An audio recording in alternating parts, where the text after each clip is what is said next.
It was a very, very cold night that night.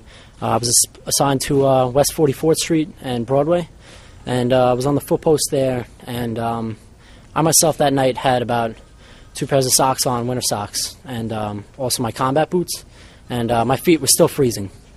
So basically I was standing there and I'd heard somebody laughing, joking around, and I looked over and somebody was laughing, this elderly gentleman who had no socks, no shoes on, no anything.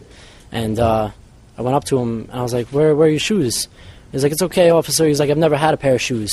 He's like, but God bless you, thank you for doing what you're doing. And that really, it taken me back because, this gentleman had enough heart to say, God bless me, but he didn't even have a pair of socks on, and I can only imagine how cold that pavement was. And so I ran a little bit ahead of him because he was headed south on 7th Avenue, and I knew the area, there was a shoe store. So I ran into the shoe store, and I had explained to them there was an elderly gentleman with no socks on, no shoes on, and I said, listen, I'd like to buy a pair of boots, something that's going to last a while. I don't care what the price is. We got to do this as an elderly gentleman out there with no socks. And Skechers helped me out, so while they were waiting to find out what pair they have, I ran outside and I grabbed the elderly gentleman, and I said, listen, I got a surprise for you.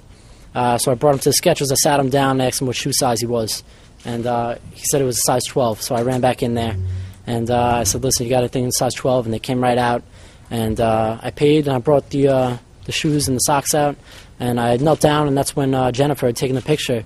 But to my surprise, I didn't see anybody there at that time. I didn't even know somebody had taken a picture.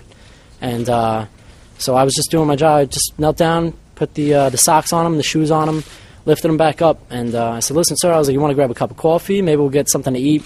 And he goes, no, officer. He goes, he said, no, officer. He's like, listen, you've done enough. He said, God bless you and be safe. He's like, I love the police. And that, again, it's just, when I brought out the shoes, it was just smile ear to ear. So it was absolutely amazing, and I was able to share that moment with him, and he just continued to walk on his way. He didn't ask for anything, and it was a great moment for both of us.